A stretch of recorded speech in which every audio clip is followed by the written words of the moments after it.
नमस्कार दोस्तों, इस वीडियो में आपका हार्दिक स्वागत है। दोस्तों, इस वीडियो को आखिर तक देखें और प्लीज़ इस YouTube चैनल को लाइक सब्सक्राइब करना नहीं भूलें।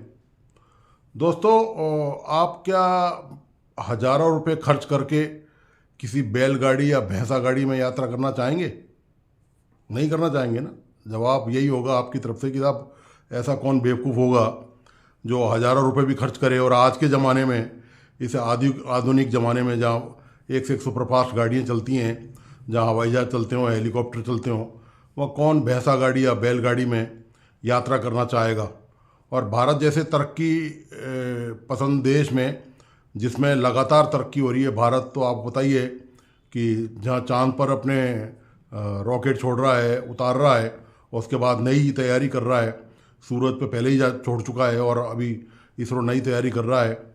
प्रधानमंत्री नरेंद्र मोदी ने मेरठ से दिल्ली तक चलने के लिए 6 सुपरफास्ट लग्जरी, बहुत ही शानदार, बहुत दिलकश और बहुत ही खूबसूरत और बहुत ही बेहतरीन ट्रेनों का उद्घाटन किया है। तो भारत तो इस दिशा में जा रहा है। लेकिन यदि जो मैं बात कर रहा था आपसे कि आप क्या हज़ारों रुपए दे के बैलगाड़ी या भैंसा गाड़ी में जाना चाहेंगे, तो वो पर्पज़ बताने का सिर्फ इतना सा है कि पाकिस्तानी जो है वो ऐसा कर रहे हैं, और वो दरअसल हज़ारों रुपए देकर बैलगाड़ी और भैंसा गाड़ी पे नहीं, बल्कि आप यूँ कहें गधा गाड़ी पर जा रहे हैं। गधा गाड़ी से मेरा आशय ये है कि जो पाकिस्तान एयरलाइंस है, पाकिस्तान की जो एयरलाइंस है, सरकारी एयरलाइंस है, उसकी हालत गधा गाड़ी जैसी हो गई है। गधा कहीं भी रुक जाए, मुकर जाए, उसका मन हो तो चले, बीच में नहीं चले, उसको खाना नहीं मिले तो नहीं चले, चारा नहीं मिले तो नहीं चले, मालिक कुछ कह दे तो हड़ताल बंद, कहीं भी अटक जाए, रुक जाए, बैठ जाए रास्ते में, नाराज़ हो जाए। तो यही हालत जो है वो पाकिस्तानी एयरलाइंस की हो चुकी है। पाकिस्तानी एयरलाइंस को विमानों में ईंधन नहीं मिलने के कारण कल 50 से ज़्यादा डोमेस्टिक और इंटरनेशनल फ़्लाइट जो है वो कैंसिल करनी पड़ी हैं। मतलब लोगों ने पैसे दे दिए एडवांस में, लोगों ने अपनी बुकिंग करा ली पाकिस्तान एयरलाइंस से, जो सरकारी एयरलाइंस है वहाँ की, और उसके बाद अब वो टाप रहे।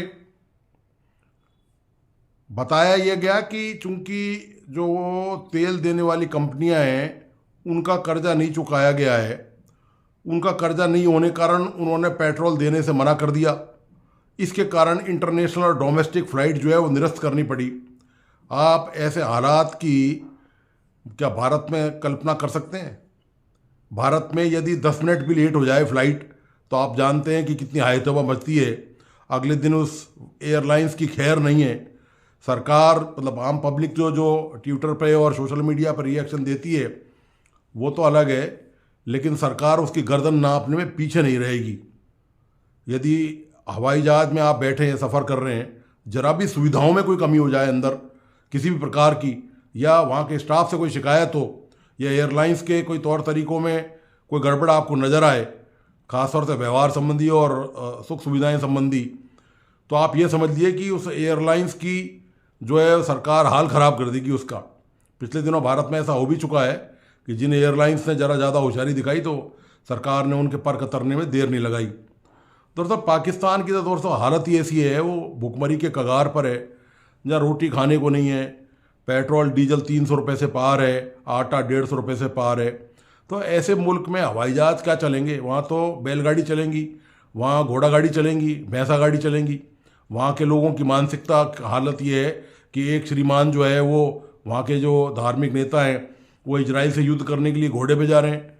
तो जिस कंट्री में, जिस देश में ऐसे हालात हो, जिनका मानसिक लेवल ये हो गया हो, मतलब मानसिक दिवालियापन के कगार पर हो, तो आप उस देश में ऐसी उम्मीद तो कर ही नहीं सकते कि जैसे भारत ने जो तरक्की की है, भारत जो चारों तरफ तरक्की कर रहा है, भारत का नाम जो पूरी दुनिया में हो रहा है, भारत ने G20 करा लिया, भारत से सब सारे देश व्यापार समझौता करने के लिए उत्सुक हैं, सब भारत को दोस्त मान रहे हैं, भारत से समझौते कर रहे हैं, तरह तरह के व्यापारिक हो या रणनीतिक हो, हर तरह के समझौते कर रहे हैं। तो पाकिस्तान कहाँ से कहाँ जा रहा है? मतलब हालत ये हो गई है पाकिस्तान की कि पाकिस्तान को देश कर्जा देने को तैयार नहीं है। उन्होंने साफ मना कर दिया है कि हम भिखारियों को कर्जा नहीं देंगे। ठीक है, IMF के सामने बार बार वो झोली लेके जाते हैं। अभी उनके कल परसों प्रधानमंत्री चाइना गए, वापस भीख मांगने गए, अब चीन से भीख इसलिए मिल जाती है क्योंकि भारत से दुश्मनी है, सीधी सी बात है। तो भारत अपने एक जो है वो पिछलग्गू जो है उसको पीठ पे सवार कर रखा है, वो पिछलग्गू पाकिस्तान है। अब उस पिछलग्गू को कुछ दिखाई नहीं दे रहा है कि अपने घर के हालात क्या हैं और कहाँ से कहाँ पर तुम जा रहे हो। रोज़ वहाँ पर कभी कोई बम, किसी मस्जिद में बम फूट जाता है, कभी वो आतंकवादी वहाँ पर जो वो है तहरीक पाकिस्तान और तालिबान, यही नाम है उनका, वो एक नया आतंकी संगठन है, उससे हमें कोई लेन देना नहीं है, वो आपस में भुगत रहे हैं पाले पोसे इन्हें। खैर ये मुद्दा नहीं है, मुद्दा ये है कि अब एयरलाइंस की हालत ये हो चुकी है कि वहाँ पर एयरलाइंस की कोई गारंटी नहीं है, कहाँ रुक जाए, कब क्या हो जाए, कैसे हो जाए, कुछ नहीं पता इस बात का। तो मैं आपको ये जो हालात दिखा रहा हूँ, ये इसमें कुछ दिलचस्प हालात भी हैं कि कैसे एक भिखारी हवाई जहाज में चढ़ गया पाकिस्तान में। आप कल्पना कर सकते हैं कि कोई भिखारी हवाई जहाज में चढ़कर, पाकिस्तानी एयरलाइंस में चढ़कर भीख मांगने लग जाए? जी हाँ, इसी का वीडियो भी मेरे पास है। और ये जो पाकिस्तान में हुआ है एयरलाइंस के साथ कि उनके विमानों को रोक लिया, कई देशों ने पाकिस्तान के विमानों पर कब्जा कर लिया, एक तरह से ये कहें आप, उनको मना कर दिया कि आप यहाँ से उड़ नहीं सकते, पहले हमारे पुराने भुगतान लाइए, पहले पुराना हिसाब किताब चुकता कीजिए, हम यहाँ से आपको तब जाने देंगे। तब सरकार ने हाथ पैर जोड़कर, रिक्वेस्ट कर कर, उनके पैरों में गिरकर, उन कंट्रीज़ के, वहाँ की जो सरकार है, सऊदी अरब और ये मुसलमानी देश हैं, ये कोई दूसरे इस्लामिक देश हैं, ऐसा नहीं है कि किसी गैर मुस्लिमिक देश ने ऐसा किया उनके साथ बर्ताव, और सारे मुस्लिमिक देश ही कर रहे हो, पाकिस्तान को मानते ही नहीं है। वो तो मरे के 2 लात क्या मारनी, वो हाल हो गया पाकिस्तान का। तो ये पाकिस्तान की एयरलाइंस का हाल है। तो मैं आपको ये जो विश्लेषण मैंने किया है पाकिस्तान के हालात को लेकर, वहाँ की अर्थव्यवस्था को लेकर, वहाँ का आवाम के हालात को लेकर, और वहाँ की जो एयरलाइंस है एकमात्र सरकारी, उसकी हालत को लेकर जो विश्लेषण किया है, वो आपको ज़रूर पसंद आएगा। आप इसमें मैंने साथ में कुछ वीडियो क्लिप लगाई है पाकिस्तान की, उसमें वो भिखारी वाली क्लिप भी है कि वो किस तरह से घुसकर एयरलाइंस में भीख मांग रहा है, और बाकी जो वहाँ के जो लोग हैं सोशल मीडिया वाले, वो कैसे भुगतभोगी हैं, वो आपको विस्तार से इसके बारे में बताएंगे कि पाकिस्तान एयरलाइंस की हालत क्या हो चुकी है। ठीक है, इसी से आप अंदाज़ा लगा सकते हैं कि पाकिस्तान किस दिशा में जा रहा है। पाकिस्तान मतलब अब केवल उसका गला बचा हुआ है, बाकी उसका पूरा शरीर जो है कीचड़ में धंसा हुआ है, वो लगातार रसातल में जा रहा है और लगातार डूबता जा रहा है। और मूर्खता इतनी तगड़ी है कि कश्मीर लेंगे। आप देखिए हालत, इनके ख्वाब देखिए, जिनके हवाई जहाज़ों में पेट्रोल नहीं है, जो अपनी फ्लाइट निरस्त कर रहे हैं, वो कश्मीर लेने का ख्वाब देख रहे हैं। ये अलग बात है कि उनकी कश्मीरी आवाम जो है, मेरे पास इसमें एक वीडियो है, कभी मौका आने पर इसी सब्जेक्ट पर वापस बनाएंगे इस वीडियो को, कि किस तरह वहाँ की जो आवाम है, पाकिस्तान ऑक्युपाइड कश्मीर जो है जिसको कहते हैं, वहाँ की औरतों ने, जबकि आपको जानते हैं कि मुस्लिम कंट्रियों में औरतें आसानी से निकलती नहीं है बाहर, जिसमें ये चेतना की उनसे उम्मीद की जाए कि वो धरना प्रदर्शन करें किसी मुद्दे को लेकर, ये तो बहुत ही मुश्किल काम है, बहुत टेढ़ी खीर है ये। लेकिन पाक ऑक्युपाइड कश्मीर में मुस्लिमों ने, महिलाओं ने अपनी सरकार के खिलाफ आंदोलन किया। कारण ये है कि बिजली नहीं है, पानी नहीं है, उनके पास रोजगार नहीं है, खाने को पैसे ही नहीं है, तो वो कहाँ जाएं अब। तो वो जिस पर वो बड़ी नाज नखरे दिखाते हैं, बड़े इतराते हैं कि हम पीओके हमने ले लिया है और ये पीओके स्वर्ग नहीं है, भिखारियों की जैसी हालत हो रही है, उसकी नर्क है। और वो दूसरी तरफ तुलना करते हैं भारत के कश्मीर से, वही करते हैं, हम नहीं करते। यहाँ पाकिस्तान को लेकर भारत सरकार को तो के पास ना तो फुर्सत है ना समय है, क्योंकि उनके पास इतने सारे प्रोजेक्ट हैं आगे बढ़ने के लिए कि सरकार कोई कमेंट ही नहीं करती है। ये तो वहाँ के जो यूट्यूबर्स हैं, वो भारत से, जो सोशल मीडिया के लोग हैं, वो भारत से तुलना करते रहते हैं और अपनी आवाम को ये सच्चाई दिखाते हैं कि कहाँ भारत है और कहाँ पर हम हैं मौजूद। खैर ये मुद्दा नहीं है, मैं आपको वीडियो की तरफ वापस ले चलता हूँ और आप ये वीडियो देखिए, और इसमें बहुत शानदार क्लिपिंग्स हैं वहाँ का, जो एयरलाइंस का जो हालात है, जो बयान किए गए हैं, उनको आप देखिए और आप खुद ही फैसला कीजिए कि हम किस देश में रहते हैं और एक हमारा पड़ोसी मुल्क है वो किस हालत से गुजर रहा है और हम तुलनात्मक दृष्टि से कैसे हैं। तो आप देखिए इस वीडियो को, और इसको प्लीज़ चैनल को लाइक सब्सक्राइब करना नहीं भूलें। धन्यवाद, नमस्कार। दोस्तों प्यारे, मैं मंगन वाला नहीं है, दरअसल मेरे हालात खराब ने, ਅਸੀਂ ਮਦਰਸਾ ਬਣਾ ਰਹੇ ਹਾਂ, ਜਿਹਨੇ ਚੰਦਾ ਦੇਣਾ ਉੱਠ ਕੇ ਮਤ ਆਓ, ਮੈਂ ਤੁਹਾਡੇ ਕੋਲ ਆ ਪਾਵਾਂਗਾ ਜਹਾਜ਼ ਦੇ ਵਿੱਚ। ਅੱਲਾ ਤੁਹਾਨੂੰ ਤੰਦਰੁਸਤੀ ਦੇਵੇ, ਜਿਹੜਾ ਮੈਨੂੰ 100 ਰੁਪਇਆ ਦੇਗਾ ਉਹਨੂੰ 71 ਗੁਣਾ ਮਿਲਣਗੇ। ਹੈ ਆਈ ਲਵ ਯੂ ਜੀ। ਹੈ ਮੈਂ ਦੁਬਈ ਜਾ ਰਿਹਾ ਹਾਂ, ਯਕੀਨ ਕਰੋ, ਤੁਸੀਂ ਮੰਗਣ ਨਹੀਂ ਜਾ ਰਿਹਾ, ਲਾਹੌਰ ਦਾ ਪਾਵਾ ਕਰ ਰਿਹਾ। ਮੈਡਮ ਜੂਸ ਵੀ तो भाई एक ऐसा वक्त भी था जब हमारे मुल्क की एयरलाइन यानी कि पीआईए को भी दुनिया की बेस्ट एयरलाइन में से एक समझा जाता था। जब लोग उसमें सफ़र किया करते थे तो वो ख़ुद को बिल्कुल महफूज समझा करते थे। दुनिया के किसी भी कंट्री में पीआईए के ऊपर किसी भी तरह का कोई भी बैन भी नहीं हुआ करता था। और उसके अलावा जो हमारे मुल्क के पायलट्स हुआ करते थे वो दुनिया की दूसरी एयरलाइंस को जो है ट्रेनिंग देने के लिए जाया करते थे। लेकिन फिर वक्त बदला, जज्बात बदले और उसके साथ साथ हमारे पीआईए के हालात बदले।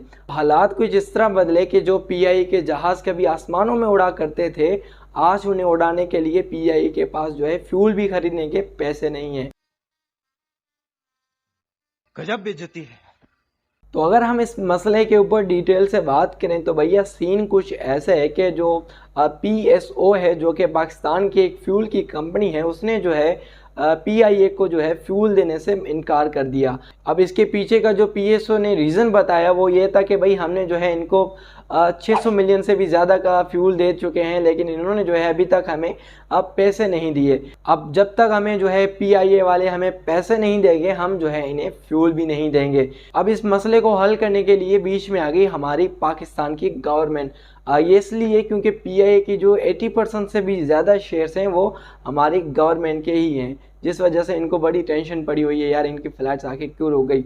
अब जो है गवर्नमेंट जब बीच में आई तो गवर्नमेंट से भी जो है इनसे बात ना बनी और जिसकी वजह से पीआईए के जो है 20 से भी ज़्यादा फ़्लाइट्स को जो है मुअत्तल कर दिया गया। अब ऐसा नहीं है कि पीआईए की हिस्ट्री में जो है पहली मरतबा जो है इन्हें इतना बड़ा नुकसान का सामना करना पड़ रहा है, बल्कि 90s के बाद जो है पीआईए को सिर्फ और सिर्फ नुकसान ही मिला है। अगर हम 2019 से लेकर 2020 की रिपोर्ट को देखें तो उसमें ही सिर्फ एक साल के अंदर पीआईए को जो है 100 बिलियन रुपीस का नुकसान हो चुका है। 100 बिलियन रुपीस यार, ये नंबर बहुत ही ज़्यादा बड़ा होता है। इसके अलावा अगर हम 2023 की रिपोर्ट को देखें तो सिर्फ और सिर्फ 3 महीनों के अंदर पीआईए को जो है 60 बिलियन रुपीस का नुकसान हो चुका है, सिर्फ और सिर्फ 3 महीनों के अंदर। बाकी आगे जाके पता नहीं क्या होगा। और तो आजकल जो है पीआईए की फ़्लाइट्स को इस्तेमाल भी कोई नहीं करता और तो सेफ्टी रीजंस की वजह से जो है इनकी फ़्लाइट्स जो है आधी से भी ज़्यादा दुनिया में जो है इनको अब बैन कर दिया गया है। और उसके अलावा अगर कोई पीआईए की फ़्लाइट जो है गलती से अमेरिका में चली भी गई तो उसे जो है तकरीबन $1 मिलियन का नुकसान होता है। $1 मिलियन का एक फ़्लाइट में उन्हें सिर्फ नुकसान होता है। इससे आइडिया लगा सकते हैं कि इस वक्त पीआईए की कंडीशन आखिर क्या है। और सबको ऐसा ही लगता है कि आने वाले 2-3 सालों में ये जो है बिल्कुल खत्म, बाय बाय, टाटा, गुड बाय, गया। इसके अलावा अगर हम इसके ऊपर पीआईए के टोटल कर्जे की बात करें तो भाई इसका जो टोटल कर्जा है ना वो 740 बिलियन रुपीस है, जो कि पीआईए के टोटल एसेट से भी 5 गुना ज़्यादा है। 5 गुना ज़्यादा। अगर हम पूरी पीआईए को, उसके स्टाफ को, उसके एसेट को भी बेच दें तब भी हम इस कर्जे का सिर्फ और सिर्फ 20% ही अदा कर पाएंगे। अब हो सकता है कि आप में से बहुत से लोग ये सोचें कि आखिर पीआईए को लॉस होने में या फ़ायदा होने में आखिर हम लोगों का क्या नुकसान, हम तो कभी जहाज़ में बैठे ही नहीं, तो आखिर इससे हमें क्या फ़ायदा होगा या हमें कोई नुकसान क्यों आखिर होगा। तो ये जो अगर आपकी सोच है तो मैं आपको 1 मिनट में समझाता हूँ कि इससे आपको क्या नुकसान होगा। जिस तरह पीटीवी न्यूज़ को बिल्कुल भी नहीं देखते लेकिन फिर भी उसको चलाने के लिए आपसे जो है बार बार हर महीने जो है टैक्स लिया जाता है, इसी तरह अगर पीआईए को भी उसको नुकसान हो तो उसको भी उसका नुकसान भरने के लिए जो है आपके ऊपर टैक्स लगाया जाता है।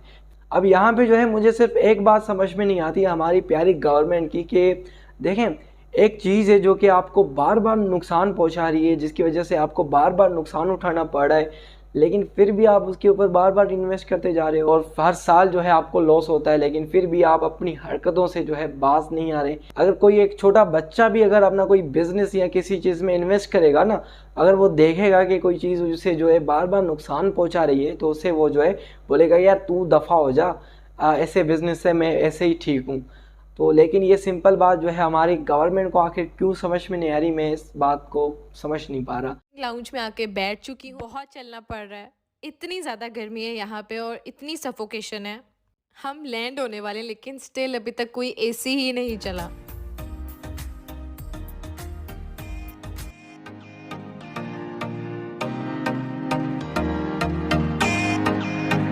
ट्रेन है हैं और मैं प्लेन की तरफ जा रही हूँ।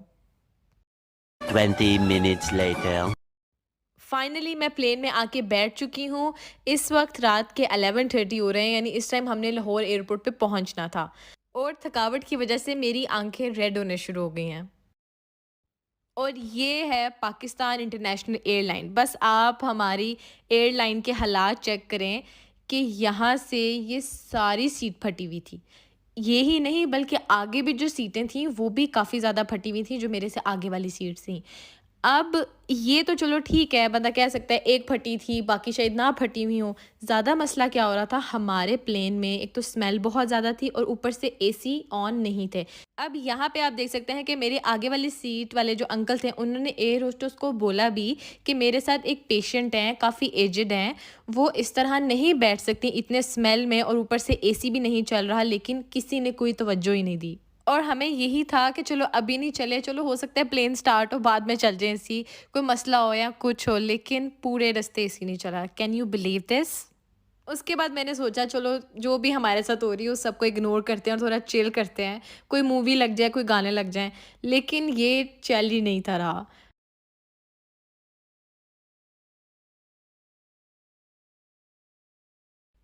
इसके बाद मैंने अपनी साथ वाली सीट का देखा और वो भी नहीं था चल रहा, दोनों एक ही जैसे ख़राब थे। और यहाँ पे आप देख सकते हैं कि वो जो अंकल थे अभी भी अपनी मदर को पेपर से हवा दे रहे थे क्योंकि एसी अभी तक नहीं थे चले।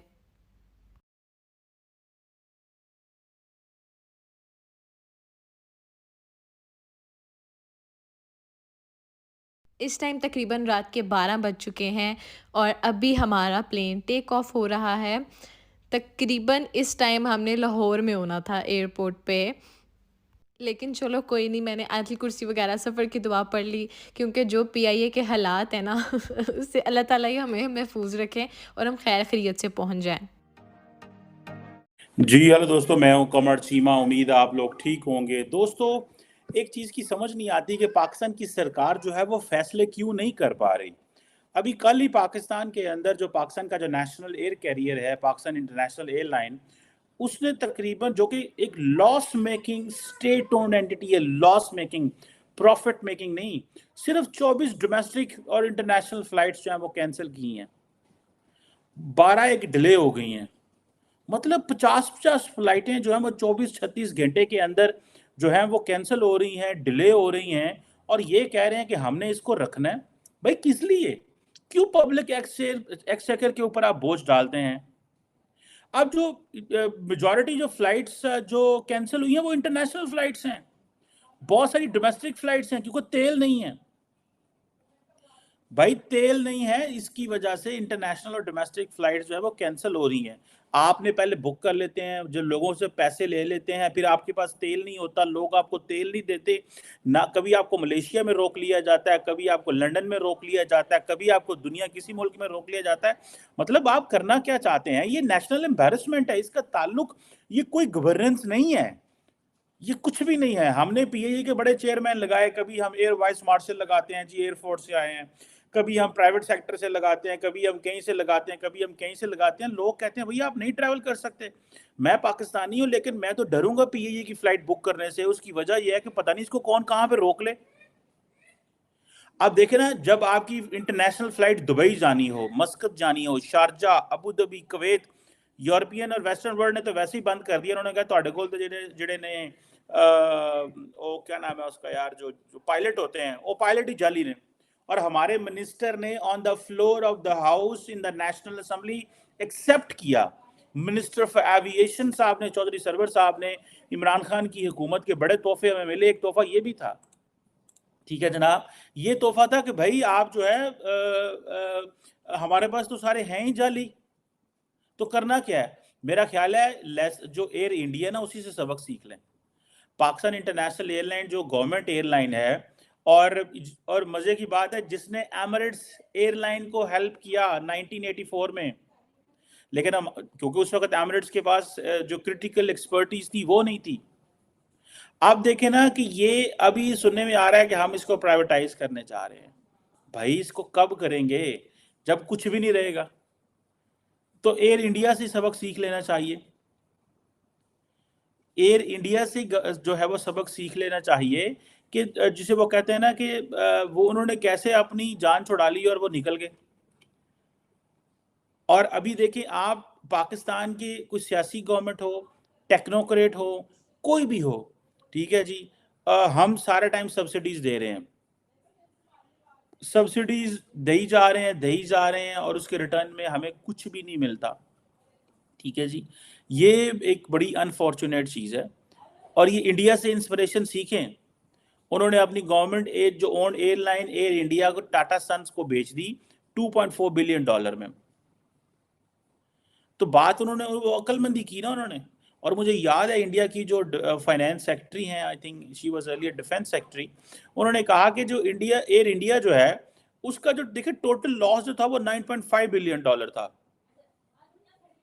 और जिसमें ये आप ये कहें कि उस वक्त इंडिया को तकरीबन $2.6 मिलियन एवरी डे लोन जो था उसका लॉस देना पड़ा था एयर इंडिया का। 130 जहाज़ों का जो एयरक्राफ्ट का उनका फ्लीट था, उनके पास बेटर रूट्स भी थे, बड़ा कुछ था। और इंडियन सिविल एविएशन जो मिनिस्टर हैं उन्होंने कहा जी हमारे पास कोई चॉइस नहीं है, हमने प्राइवेटाइज कर लेना है। और ये उन्होंने कर ली। पहले इंडियन गवर्नमेंट ने मेरे ख्याल है उसकी 40% स्टेक जो है वो एयर लिंक को दिए 2011 में, ठीक है जी, देने की कोशिश की। और बाकी एयरलाइंस भी उसको साथ मिलकर चलाना चाहते थे। और फिर इसी तरह जिसे वो कहते हैं ना कि इसी तरह फिर 2018 में 76% जो उन्होंने अपने जो शेयर्स वगैरह वो देने शुरू कर दिए और कोशिश की। लेकिन टाटा सन्स जो है उन्होंने उसको ख़रीद लिया सारा और वो किया। और मेरा ख्याल है कि ये हमें इसे जान छुड़ा लेनी चाहिए और जान छुड़ा के खुदारा अपनी इज्जत बचाएं, पाकिस्तान की इज्जत बचाएं। एक तरफ आप कहते हैं हमने इक्विपमेंट, हम जो है वो फॉरेन डायरेक्ट इन्वेस्टमेंट लेके आना, दूसरी तरफ हमारी खबरें जाती हैं।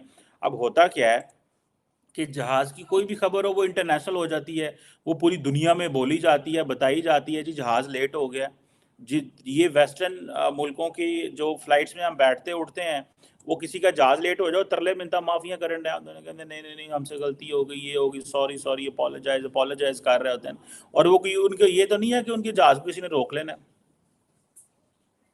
अब आप डोमेस्टिक इंटरनेशनल एयर जो वो करेंगे, बार बार करेंगे, एक दफ़ा नहीं, 2 दफ़ा नहीं, 3 दफ़ा नहीं, सारी तो हमने मार्केट दे दी है एमिरेट्स को, हमने मार्केट दे दी है कतर को, हमने मार्केट दे दी है क्या नाम है उसका टर्किश को। मैं रिसेंटली कुछ अर्सा पहले मैं यूरोप ट्रैवल कर रहा था तो उस वक्त मुझे उन्होंने कहा जी कि बड़ी अच्छी फ़्लाइट है। मैं कहा जी कौन सी अच्छी फ़्लाइट है? उन्होंने कहा जी इस्लामाबाद से आप इस्तांबुल जाएंगे PIA पे, और PIA से फिर आगे जो जिनीवा मैंने जाना था इस्तांबुल से, तो उन्होंने कहा जी वो आपको टर्किश लेके जाएगी। मैंने कहा चलो यार ज़रा मैं भी ये देखता हूँ, चखता हूँ मज़ा अपनी पाकिस्तान इंटरनेशनल एयरलाइंस का। वो जो मज़ा फिर मैंने चखा, फिर मुझे समझ आ गई कि वाकई इसको PIA क्यों कहते हैं। सीटें हैं तो फटी हुई हैं, जो हमारे एयर होस्टस हैं मेल फीमेल वो सारे जड़े ने ढाई अनइम्प्रेसिव, उनके अंदर वो कोई नहीं थी, वो पता नहीं अपने जो है ना ख्यालों में कि गुम थे, क्या कर रहे थे। कुछ अच्छे थे, लग रहे थे कि वाकई जो है ना वो डेडिकेटेड है। लेकिन मुझे ऐसे लग रहा था कि जिस बंदे को पाकिस्तान इंटरनेशनल एयरलाइन में जॉब मिल गई है ना, वो जॉब नहीं छोड़ता। वो कहता मैं बुढ़ा हो जाऊंगा, मर जाऊंगा इत्थे ही मेरी जी है ना कबर भी इत्थे खोदो मैनू, मैं नहीं जे PIA छड़नी। बिकॉज मार्केट में जॉब्स नहीं है, हालात ख़राब हैं, तो लोग क्यों छोड़ना चाहेंगे? ठीक है जी। और ये फिर वहाँ से जब आगे हम जिनीवा से जब जाते हैं उस पर टर्किश एयरलाइन पे, तो पता चलता है यार कितनी फर्स्ट क्लास एयरलाइन है, बड़ा आपको मज़ा आता है ट्रैवल करने का।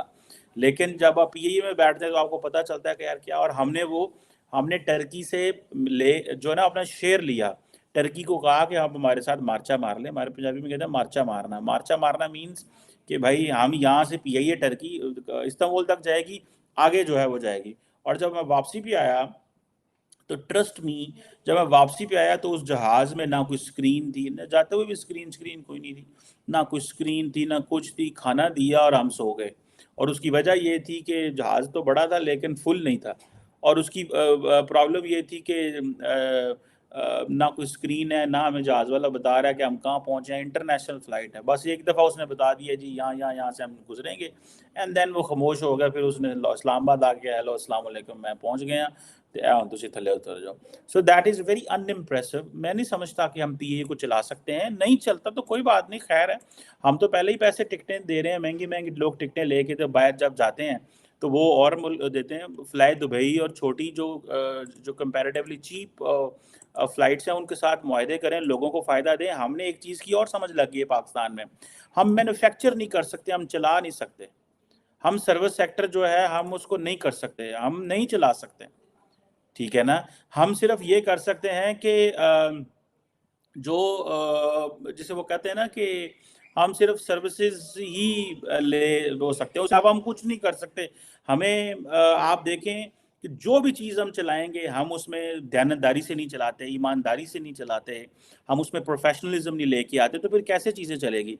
जब हमें ये होगा कि एक जहाज़ पे फटाफट बंदे भर्ती कर लो, अपने इलाके के, अपने मोहल्ले के, अपने गाँव के, और मैं क्योंकि इस वक़्त मिनिस्टर हूँ, ठीक है जी, हमें 200 बंदे दें जी, मैंने अब भर्ती करने, मैंने इलेक्शन जीतना है। फिर इलेक्शन ही जीतोगे, मुल्क तो नहीं चलेगा ना। सियासतदानों पे बात हम करते कोई नहीं है, लेकिन ये सियासतदाना दा पट्ठा पाया है इन्होंने। मैं ऐसे-ऐसे लोगों को भी जानता हूँ जिन लोगों को सियासतदानों ने पीआईए में भर्ती कराया, वो आज तक पीआईए में हैं और वो निचोड़ रहे हैं पीआईए को। और जब इसकी नीलामी की बात होती है, उनकी चीखें निकलती हैं, उनको पता है उनके इंटरेस्ट गायब हो जाएँगे, ख़त्म हो जाएँगे। तो द क्वेश्चन इज़ कि फिर सियासतदानों को बातें करें तो सियासतदान कहते हैं जी ये जमहूरियत खतरे में है। फ़ौज को बातें करें तो वो कहते हैं जी हमारा तो फिर तरीक़ाकार है, अगर हमें कहेंगे तो हम अपने अंदाज़ से चीज़ें करेंगे। तो मुझे ऐसा लगता है इस पाकिस्तानियों की जो है ना ये किस्मत ऐसे ही है कि भाई ठीक है, इधर से फ़ौजी मारते हैं, उधर से सियासतदान मारते हैं, उधर से ब्यूरोक्रेसी मारती है, उधर से इंटरनेशनल हुकूमतें जो वो मारती हैं, और हम जो है ना वो एक खिद्दू बने ने, अवाम बने ने, इधरों भी चंडा खा रहे हैं, इधरों भी चंडा खा रहे हैं। That is very unfair.